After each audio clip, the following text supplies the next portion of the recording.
This video sponsored by EduQuest. இது online courses provide பண்ணுற company. இதில் நிறைய ஆன்லைன் கோர்சஸ் இருக்குது. Advance marketing combo, digital marketing student combo, accounting and GST combo, advanced stock marketing, இன்னும் நிறைய courses இருக்குது. இந்த வீடியோ உங்களுக்கு ரொம்ப யூஸ்ஃபுல்லாக இருக்கும். இதோட லிங்க் உங்களுக்கு டிஸ்கிரிப்ஷனில் கொடுக்குறேன். தேவைப்படுறவங்க யூஸ் பண்ணி பாருங்கள். The struggle to find courses that truly speak your language, it's finally over. Welcome to EduQuest, where learning is made just for you.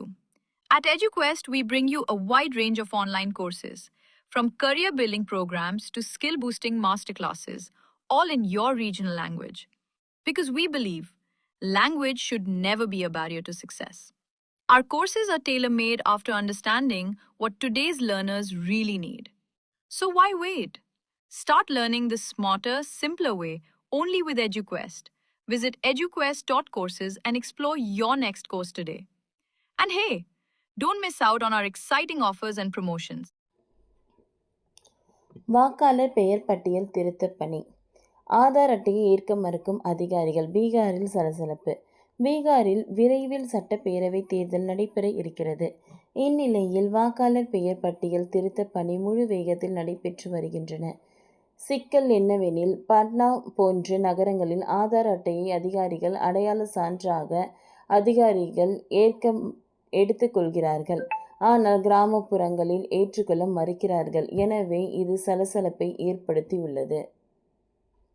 புதன்கிழமை நிலவரப்படி பதிவு செய்யப்பட்ட 7.89 கோடி வாக்காளர்கள் 57%, அதாவது 4.5 கோடி பேர் தங்கள் கணக்கெடுப்பை படிவங்களை சமர்ப்பித்துள்ளனர். இந்திய தேர்தல் ஆணையம் வாக்காளர் பட்டியலில் பெயர் சேர்க்க அல்லது திருத்த 11 வகையான ஆவணங்களை பட்டியலிட்டது. இந்த 11 ஆவணங்களில் ஆதார் அட்டை சேர்க்கப்படவில்லை. இருப்பினும் சில இடங்களில் ஆதார் அட்டை ஏற்றுக்கொள்ளப்படுகிறது. பீகாரிலும் பாட்னா போன்ற நகர்ப்புற பகுதியிலும் ஆதார் அட்டை அல்லது ரேஷன் கார்டு நகல் காண்பிக்கப்பட்டால் வாக்காளர் பட்டியலில் பெயர் இருப்பது உறுதி செய்யப்படுகிறது. ஆனால் அதே நடைமுறை பீகாரில் கிராமங்களில் பின்பற்றப்படுவதில்லை. மிக குறிப்பாக சீமஞ்சல் பகுதியில் ஆதார் அட்டையை அடையாள சான்றாக அதிகாரிகள் ஏற்றுக்கொள்ள மறுத்துள்ளனர். இதற்கு மாறாக பிறப்பு சான்றிதழ், ஜாதி சான்றிதழ் அல்லது பட்டா மாதிரியான ஆவணங்களை சமர்ப்பிக்க வேண்டும் என்று கேட்டுக்கொள்ளப்பட்டிருக்கிறது. ஏன் இந்த பாகுபாடு? கிராம மக்களுக்கும் சீமஞ்சல் பகுதியில் உள்ள மக்களுக்கும் மட்டும் ஏன் ஆவணங்களை சரிபார்ப்பதில் இந்த அளவு பாராபட்சம் என்று எதிர்க்கட்சிகள் எழுப்புகின்றன. பீகார் மாநிலத்தில் சாமஞ்சல் பகுதிதான் மிகவும் பின்தங்கிய பகுதியாகும். இந்த சீமஞ்சல் என்பது பூர்ணியா, கட்டிஹர், அராரியா உள்ளிட்ட பகுதிகளை இது உள்ளடக்கி இருக்கிறது. இந்த பகுதிக்கு மேற்கு வங்காளம் மற்றும் நேபாளத்துடன் சர்வதேச எல்லையை பகிர்ந்து கொள்கிறது. இந்த பகுதியில் குறிப்பிடத்தக்க அளவில் முஸ்லிம் மக்கள் தொகை அதிகமாக இருக்கிறது. சாலை வசதி, போக்குவரத்து, சுகாதார வசதி மற்றும் கல்வி வசதி போன்ற அடிப்படை வசதிகளின் பற்றாக்குறை இங்கு அதிகம்.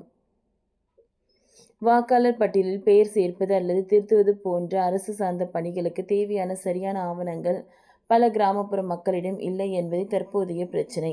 இஸ்லாமிய மக்கள் அதிகப்படியாக இருப்பதால் மத்திய அரசு இந்த மக்களை வாக்காளர் பட்டியலிலிருந்து கழற்றிவிட பார்க்கிறது என்று எதிர்க்கட்சிகள் குற்றம் சாட்டுகின்றனர். ஆனால் இங்குள்ள மக்களில் சிலர் வங்கதேசத்தில் இருந்து ஊடுருவியவர்களாக இருக்கலாம் என்று பாஜகவின் அச்சம் தெரிவித்திருக்கின்றனர். ஓகே ஃப்ரெண்ட்ஸ், இந்த வீடியோ உங்களுக்கு யூஸ்ஃபுல்லாக இருந்ததுன்னா லைக் பண்ணுங்கள், ஷேர் பண்ணுங்கள், சப்ஸ்கிரைப் பண்ணுங்கள். தேங்க்யூ.